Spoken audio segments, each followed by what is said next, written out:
नमस्ते, मेरा नाम डॉक्टर गरिमा पांडे है और मैं अपोलो सेज हॉस्पिटल में एज अ कंसल्टेंट न्यूरोलॉजिस्ट हूँ। आज मैं आपको पेरिफेरल न्यूरोपैथी से संबंधित कुछ जानकारियाँ देना चाहूँगी। सबसे पहले तो न्यूरोपैथी शब्द हम नसों से संबंधित बीमारियों के लिए यूज़ करते हैं और पेरिफेरल नर्व्स हमारे शरीर के विभिन्न अंगों को स्पाइनल कॉर्ड द्वारा मस्तिष्क से जोड़ती हैं। इसीलिए पेरिफेरल नर्व से संबंधित बीमारियों को हम पेरिफेरल न्यूरोपैथी कहते हैं। ये बेसिकली 3 प्रकार की होती हैं, मोटर, सेंसरी और ऑटोनॉमिक। सेंसरी नर्व्स वो होते हैं जो कि शरीर के विभिन्न सेंसेशन जैसे कि पेन, टेम्परेचर, वाइब्रेशन इन सबको स्पाइनल कॉर्ड द्वारा मस्तिष्क तक पहुंचाती हैं। और मोटर नर्व स्पाइनल कॉर्ड से मांसपेशियों को जोड़ती हैं। एंड ऑटोनॉमिक नर्व्स जो कि हमारे आंतरिक अंगों को स्पाइनल कॉर्ड द्वारा मस्तिष्क से जोड़ती हैं। तो ये बेसिकली 3 टाइप के नर्व्स होती हैं। अब लक्षण डिपेंड करता है इनमें से कौन सी नर्व्स इन्वॉल्व हुई हैं।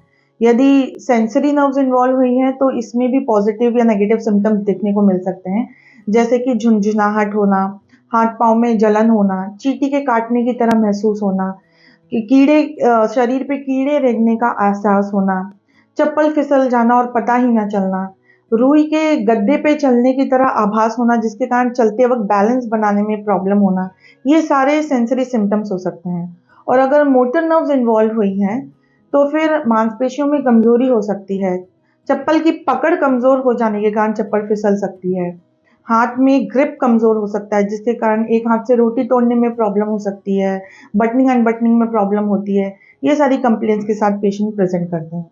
और अगर ऑटोनॉमिक नर्व्स इन्वॉल्व होती हैं तो हार्ट रेट में, रक्तचाप के नियंत्रण में परिवर्तन आता है, अनकंट्रोल होता है, किसी शरीर के एक हिस्से में अत्यधिक पसीना आना या बहुत कम पसीना आना, कब्जियत होना, लूज मोशन होना, ये सारे सिम्टम्स भी न्यूरोपैथी, ऑटोनॉमिक न्यूरोपैथी से रिलेटेड हो सकते हैं।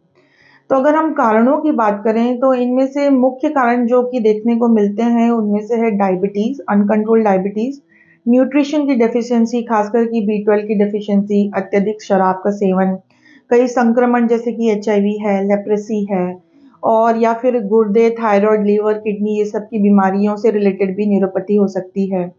और वैस्कुलाइटिस है, आनुवांशिक भी हो सकती है, कंप्रेशन के कारण भी हो सकती है। बहुत सारे कारण हैं जिसके कारण न्यूरोपैथी, पेरिफेरल न्यूरोपैथी हो सकती है। अगर हम ट्रीटमेंट की बात करें तो इसके लक्षणों को ट्रीट करने के लिए तो हमारे पास बहुत सारी दवाइयाँ हैं ही, परंतु इसके कारण को पकड़कर उसका इलाज करना अत्यधिक ज़रूरी है।